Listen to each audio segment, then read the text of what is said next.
Hey guys, it's USAFA. Welcome back to another episode of Voice of the Community.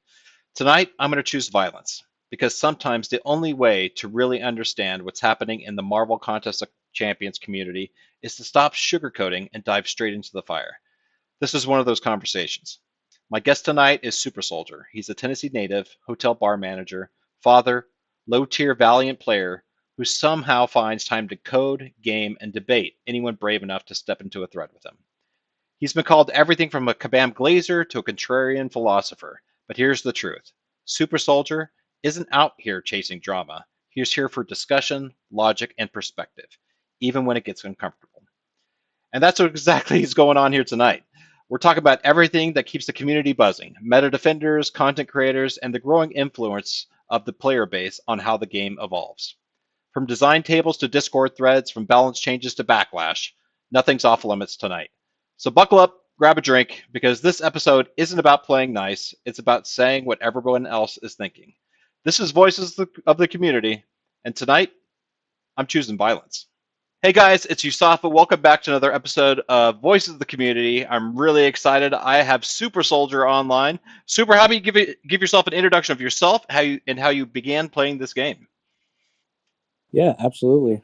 So in June 2021, me and my dad were hanging out, and there's a guy that used to play in the NBA in the 80s. His name was Brian Grant. And so we up highlights, trying to find highlights of Brian Grant. And so when I'm on YouTube, this bald head pops up and it says contest champion. And I've always loved Marvel my whole life. And so I just kind of clicked on it and just to see what it was about. And I saw the game, the graphics, the playability and everything. And my first thought was, is this PlayStation? Is it Xbox? Because it looks fantastic. Yeah. And then when it was a phone game, I was like, no way. And so that's how I got started. And nice, man. So what do you do outside of the game? What's your career of choice? So I run a bar in a huge Hilton hotel right smack dab in the middle of downtown. All right. I'm the bar supervisor. I also bartend there as well. Sit in on some corporate meetings, just in the background, and that's about it. Cool. And you're based in Tennessee. What's life like down there? Tennessee is amazing. So I live about 30 minutes from Nashville. Okay. So it's close enough to where we get to do all the fun stuff, far enough away where I don't feel like I live in the middle of the city. Right. No, I visited. I every now and then I visit Nashville. It is a fantastic town, fantastic city. Stay right downtown, next to all the bars, next to all the happenings that's going on around there. I love Nashville. It's a great place. Absolutely. Yeah, absolutely. So how did you? So you were talking about Brian and seeing this app pop up. What's kept you engaged to Marvel Contest of Champions over the 3 years when so many players burn out of this game? So to me, my perspective is a little bit different than content creator. Yep. So for me, it's a hobby. It's really fun. Mm-hmm. I love Marvel. I love the idea of completing content and getting your champions. I'm like a low middle tier Valiant, so I spend a little bit on the game. Yeah. So for me, I don't feel the pressure to perform 100% of the time on a live stream, or I don't feel the pressure for everything to go right to get a video out. Yeah. So a lot of the things that frustrate the other content creators, to me, it's just like, oh, well, that kind of sucked. And then I go on to the next thing. Right. Right. Yeah. This is pretty much our life as a content creator who is, constantly pressured to put out more content, more videos, more live streams. We're definitely very ingrained on all the happenings that are going around with Kabam and the contest. So absolutely, completely understand. So what's a normal day like for you, like juggling customers, family, your MCOC goals? What's the prioritization there? I'm assuming that go ahead. I work a lot on the weekends. That's kind of the majority of the time. Like I said, I have a daughter. She's in school. So, once she gets out of school, I'm usually heading off to work. So we get our mornings together. Okay. And so I get off from work probably 1:00 in the morning. And so I have hours to kind of sit and decompress and have some fun on the game and just relax. And so that's pretty much my day. Get my daughter ready for school, go to work, come home, and I play MCOC. Like I've never been into a lot of different gaming systems, consoles, that kind of thing. So Yeah. MCOC is the only game that I've ever like heavily played. So is that kind of like your perfect evening once you clock out? You go home, you chill out, you put on the game, you play a couple rounds, and that's pretty much it. Unwind and go to bed, huh? Absolutely. I mean, I have my phone playing the game, and then I'll have my laptop where I watch different content creators, kind of catch up on what's been going on throughout the day, Yeah. and with the community as a whole. Yeah. Who do you watch on YouTube? Which content creators other than yours Uh, truly? right. I definitely binge yours. Yeah. Legacy. Obviously, Yep. I feel like everybody here says Legacy. He's the biggest, Yep. creator there is. Space. KT1. Yeah. I watch a lot of Andrew the Ruff whenever he's on, Yeah. and then Brian Grant. So it's just like a mix of those 4 or 5 people. So I'm wicked excited about seeing Lags and Andy in a few days. Hopefully Brian. We'll see if Brian shows up. He usually kind of pops in with a surprise. I've never met Right. KT. He's out in Europe, Eastern Europe. So I haven't met him yet, but maybe one of these days I will. So funny story about Yeah, go ahead. KT. When I first started playing the game, I Yeah, sucked. yeah. I Well, mean, I would as do all of us, one right? fight, right? I would get some units. I would immediately spend it to get my fighter's health back up to full. I would spend, so started watching his guides because I just couldn't figure out how to get good at the game. So that's Yeah, kind of his guide more digestible because there wasn't any fluff, there wasn't any, all that kind of stuff. So it was just straight to the point. This is how you win, So yeah. that's how I started watching. No, KT has been a help to you know hundreds, thousands of people playing this game. He's been absolutely fantastic for the entire community. Oh yeah. Uh, so you rose to Valiant after 3 years. That's actually pretty. I mean, you say you don't play this game, dedicated, but 3 years to Valiant. That's not bad, man. That's a pretty fast rise up to Valiant. Yeah, I mean, like I said, this is my like I don't have a lot of hobbies. Yeah, This is my one major hobby. So not only do I put time into it, but my discretionary income that I would use for other various hobbies goes into MCOC as well. yeah, yeah. So I spend, roughly $300 to $500 a month on various stuff, and then upwards of 1,000 on the big deals. Right. What motivates those purchases? Is it progress? Is it collection? Or is it just like event hype that makes you that motivates you to spend? Honestly, event hype is last on the list. Okay. It's progress and collection. That's probably drives most of it. Because I just like with most games, if you pull out your wallet a little bit, if I like to think that I have a high level of Yeah. so put your money and your skill into something, you progress a lot faster than if you use just one or the other. Yeah. You know, so that's kind of what motivates me to keep playing. When you hear phrases like pay to win or whale favoritism, how do you process that as someone who funds part of this game's ecosystem? I think people, I think that is rational because every single business on the face of the earth needs money Yeah. to stay. Every single one, and it's a game, So obviously they're going to add in the microtransactions, the in-game stuff you can buy. I just feel like I hate the word cope, but it seems a little bit like this is why I can't be good because I don't have the money to pay, or there's favoritism towards this person or this person. Yeah. When in reality, I mean, I just can't. I can't fathom. I don't understand.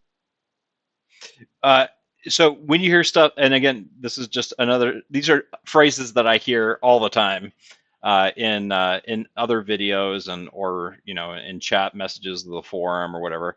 People say, I'm a spender, but why should I support a game that doesn't support me as a consumer? Do you feel that Kabam is supporting you as a spender, a relatively big spender in the game? Do you feel that Kabam is supporting you as that spender? Yes, absolutely. The game still works. Yeah. I can log on and do what I have to do, and yeah, it does. I mean, because I feel like, I'm going to give you a quick story. Okay. So I was watching a live stream. I won't say who. A couple weeks ago. It was about 3 hours long. Everything was going good. Everybody in the chat was having a good time. Yeah. Until 2 hour 15 mark, there was an admittedly egregious frame skip. Okay. And, you could tell the intercept was perfect, but for some reason it just didn't register. Got hit in the face. Round, still won the BG's round. Yeah. And I think he just kind of threw it out there and said this game is rigged. It wasn't a serious thing. He just kind of threw it out in the heat of the moment. Yeah. Yeah. And I'm telling you, in a split second, the chat went from having a good time to scam. The game is rigged. They hate us. They want to kill the game. And it just rolled on from there. It turned into arguments. It turned into anybody that tried to throw a little nuance in. They were Kabam Glazers, and they're this and they're that, and I'm in a second, it changed that fast. Yeah. And I'm sitting there, I've been watching this for over 2 hours. Everything's been fine. And then one thing happens, and all of a sudden, it's just a flood of emotion. Yeah. Yeah. Yeah, I feel like, just like the American political system, and we're not talking about American politics in this video, but there's a very stark divide right now in American politics. I could also say the same thing about Kabam politics. I mean, there's people who absolutely love the game and they support Kabam 100%, and then the other side, there's the people who wish for their downfall. At the same time, there's free to play players who are really pissed off about spenders getting a more of an advantage in the game.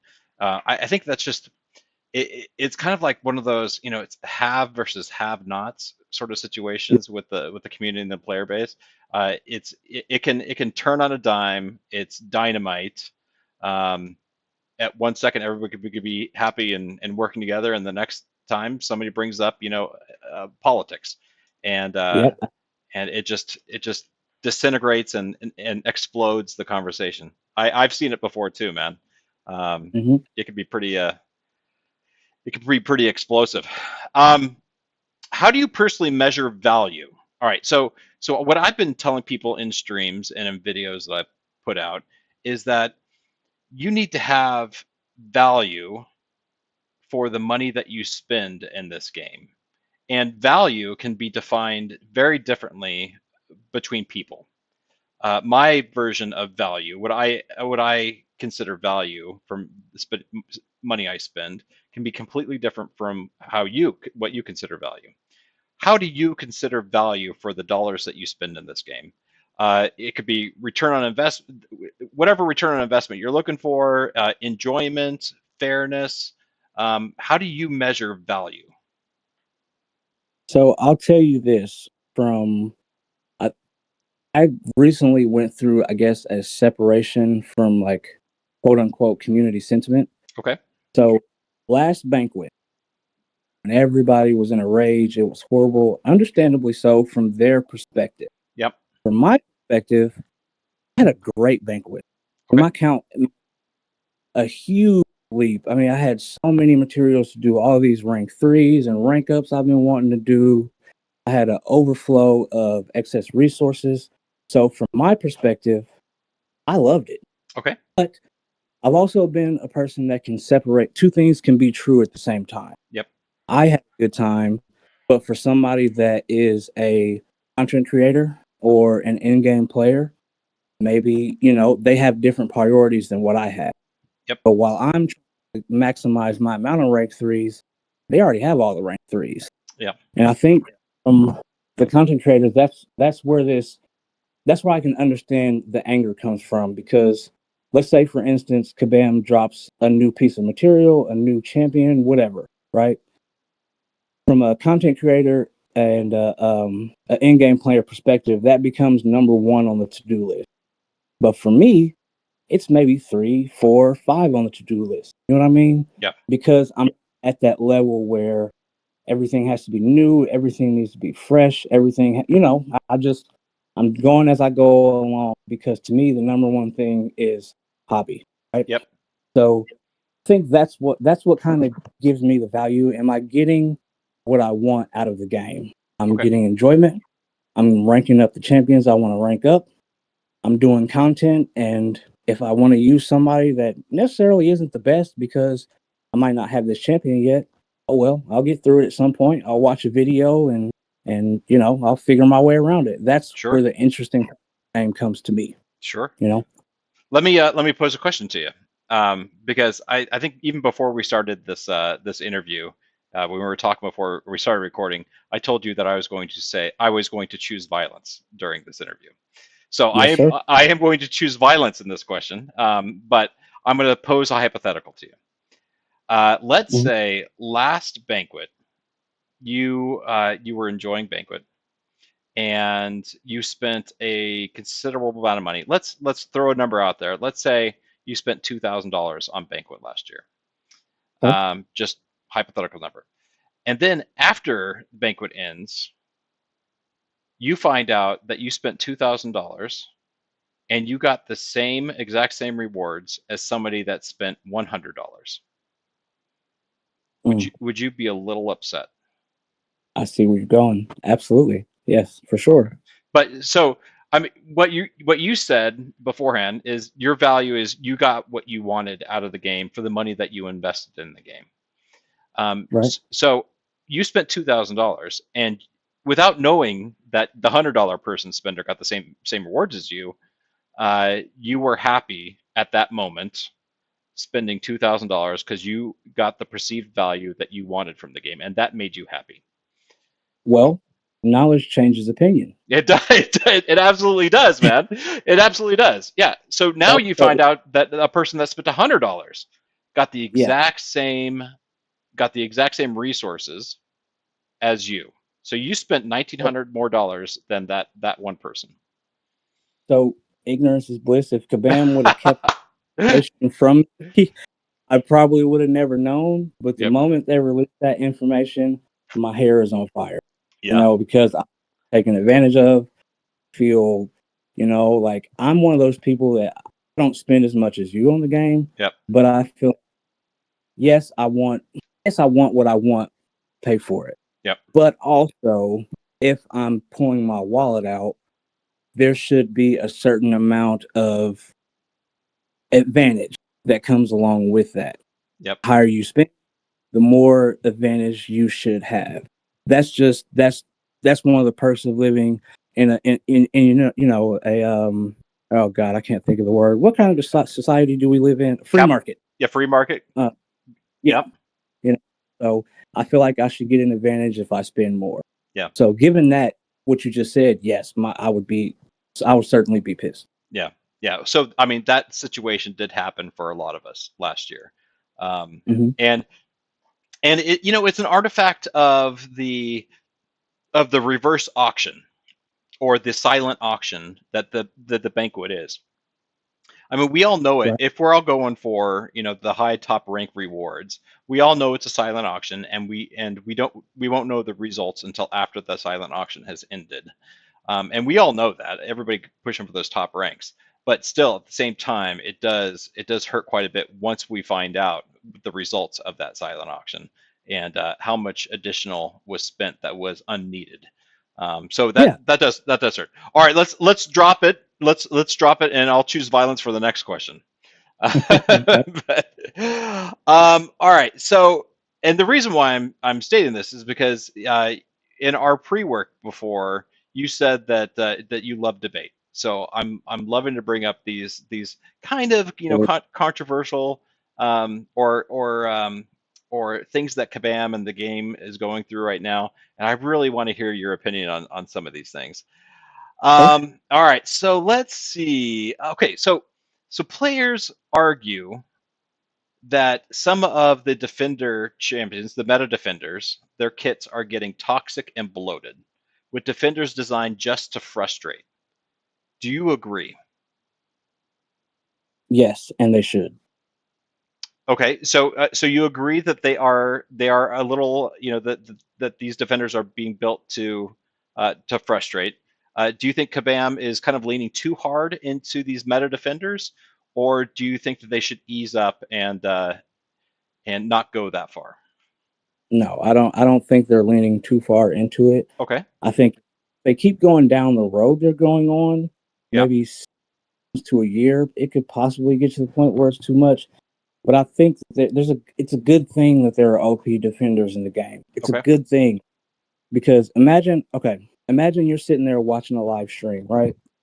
Every defender is a bland 2.5 out of 5. Yep. Every attacker bland 2.5 out of 5. All your intercepts connect 100% of the time. The defender gets a special, they throw a special. They have power stains on them, they immediately play until you want. How many times do you think that live streamer will be able to log on, start their live stream, play the game, and have consistent viewers? Right? I'm sure you've watched content before Yep. where somebody is fighting a tricky defender and maybe some things go wrong. They pull it out. The BG screen changes. They win by 250 points. Everybody in the chat is yelling, W fight, Yeah. W cook. All that. That's what brings excitement to the game. So it might not necessarily be quote unquote fair. Fair is what you pay to ride the bus. It brings enjoyment.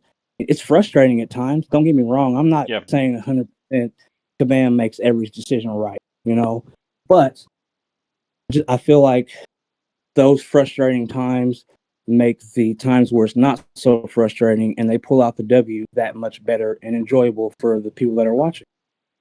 Yeah. So I'm kind of thinking about, so Kabam releases, um, you know, 24 champions a year, right? Essentially, there may be some more and some reworks, whatever, and the whole rebalance program. We're not talking about that right now, but so about 24 champions per year, 2 per month. Mm-hmm. Recently, so within the last year, we've seen Dark Phoenix, Serpent, Enchantress, Yelena Belova. We've seen a reworked Sentinel.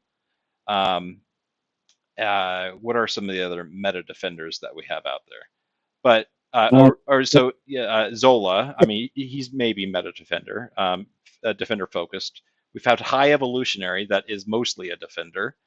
mhm. But I would say I feel that there was, out of the last 24 champions released, I feel that there was an inappropriate distribution of attackers and defenders. I think that there were probably more defenders that were needed over these past 24 champions, that Mhm. was healthy for the game.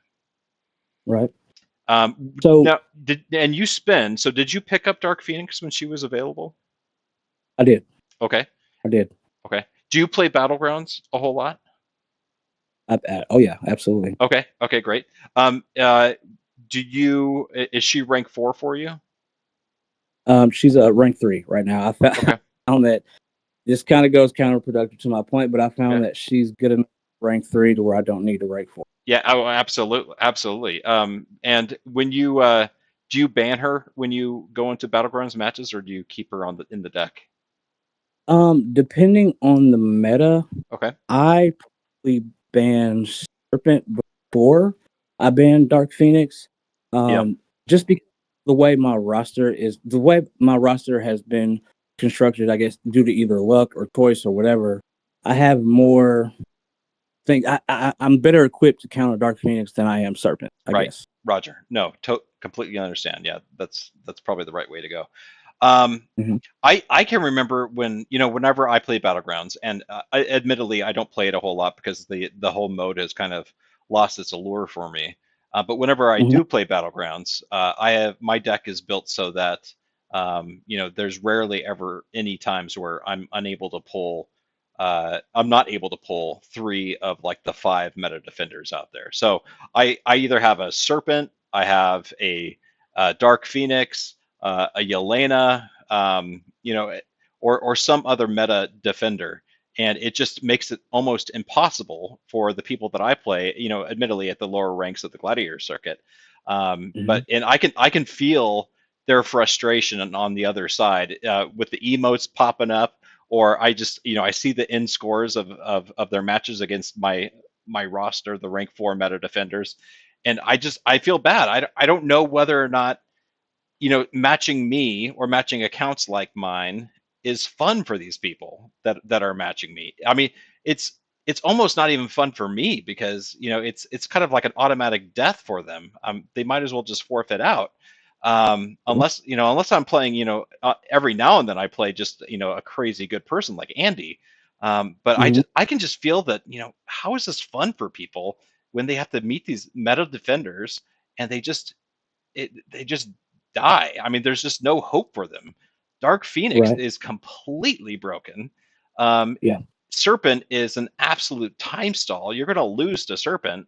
It's I don't know. I don't know if the balance was struck right in these past 24 champions. So for me, I'll say I'm nowhere near the celestial ranks. Yeah, So Andy and all that, this not them. yeah, But I feel like where I'm at, where I usually end in battlegrounds and all that, I have matched against accounts with 30, 35 rank fours, and I stay, and yeah, it almost gives me a sense of enjoyment because I'm like, oh, I think you have the advantage, but can you play? And so, sometimes I'll lose and I'll give them an emote, a cap salute or something. But there's also other times I pull it out and I get a great sense of enjoyment from that. I mean, I will admit that Kabam should probably do something about the balance of accounts, who yeah, you face against, but I think you can't go too far in that direction because then you'll just have the same 10 people at the top of each class, whatever class you're in, have the same people playing each other over and over again. So I think they need to do something about the battlegrounds matching system, but I think you can't go too far, to it shouldn't be a prestige match. It shouldn't be be a general grouping, but that's just my personal opinion. yeah. So like, yeah, it might not necessarily be fun for me when I match an account with 30 rank fours, but it's crazy fun when I beat them. Yeah, yeah, You know? yeah, yeah. Oh man, I whenever anybody beats me in battlegrounds, I can guarantee you I can go to the official Discord MCOC Discord page, and within like 5 minutes of that person beating me, I see a screenshot of the results on the on the Discord channel. It's pretty funny, but Oh, if I beat you, you better believe it's going on. It's going on Reddit. It's going on. It's that's another reason why I don't play battlegrounds too much, man. Because like, first of all, freaking, I'm not any good. Like, I am not an Andy level caliber player. I can't play with the big boys.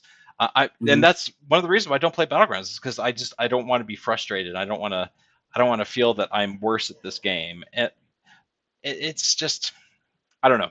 Battlegrounds but that's has begun not to be fun for me. but that's so. In my opinion, I Yep. understand what you're saying, Yep. but in my opinion, it's like the scales of justice. You have things on each side. You got skill on one side, you got your wallet on the other side, and each of the other can balance out the two. You know what I mean? Yeah. But sometimes, your wallet does the work. You know what I mean? And I don't believe you when you say you're bad. You wouldn't be in for Loki if you were bad. You might be in bad quotes, in Yeah, quotation. it's all So relative. It's all relative. yeah, Yeah, I play with I- some really good people.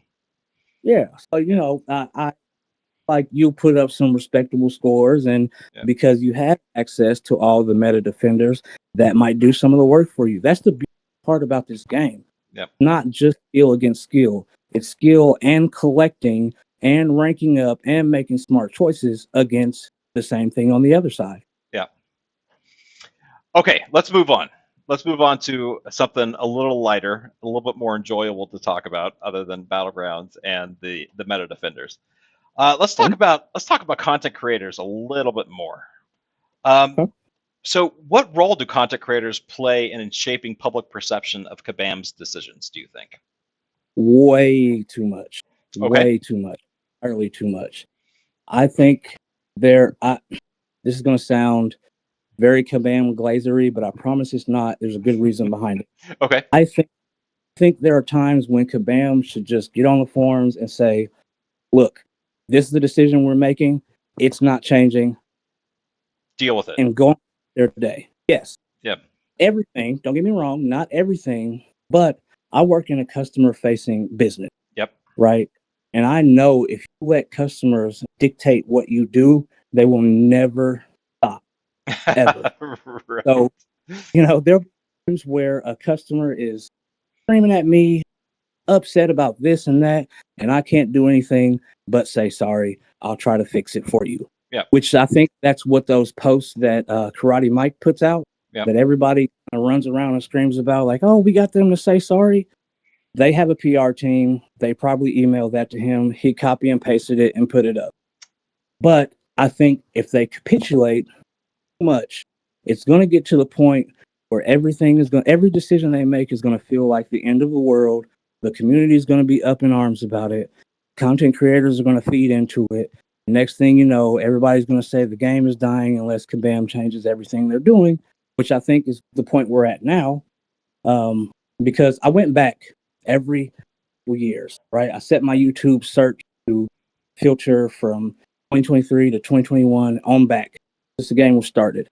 And you can find video every single year going back probably 7 years of somebody saying the game will be dead in 6 months if they keep doing this. Yeah. There's too many people that play this game. It's not going to die. People are going to be upset. They need to make some changes. They need a new system, But I think that they're getting to the point where they're capitulating too much, and people are starting to feel that look, when you're a business, yes, the consumer can vote with their wallet, Yep. right?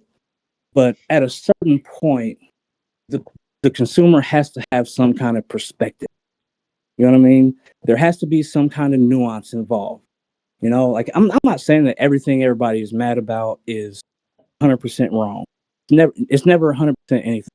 Most likely it's 50-50, So that's kind of where, like, when I talked earlier about my separation from the community sentiment, Yeah. that's kind of when it started. And it every month during new content release or whatever the case may be, I find myself arguing with somebody on YouTube at 2:00 in the morning, like an old angry old man. But it's because everything, it's either 0 or 10. It's 0 miles an hour or 100 miles an hour, and I'm like, wait a minute, the speed limit's 60. Let's go that and see where we get. Yeah. So I'm going to choose violence again. Now, so first of all, Super, I don't disagree with you. I think that if we can go back to your previous comment, that there can be two things can be true at the same time. Yes. So in my opinion, in experience that I've had playing this game for the past 11 years, even going back to the 12.0 fiasco that went on a long time ago, I think that more often than not, the sentiment from the community that is communicated in a large part by the content creators that do produce that amplify the sentiment to Kabam. I think more often than not, it is justified. And I also believe that Kabam, while it is a great company and a lot of great people that work there that I know, I think that they are human and they are fallible and they make mistakes. And sometimes they do release content, they release builds, they release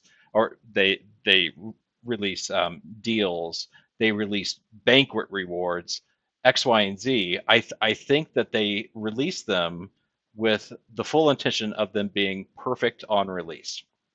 But unfortunately, bugs do pop up. The banquet, the superior banquet crystals aren't necessarily how they should be balanced, or they make a change to the game where they remove everybody's energy, or they put out a rebalance release without completely understanding how removal of ensnare is going to impact the the offensive nature of champions. I Very think true. I think that more often than not, these are mistakes that are unintended consequences of the direction they believe they need to take the game.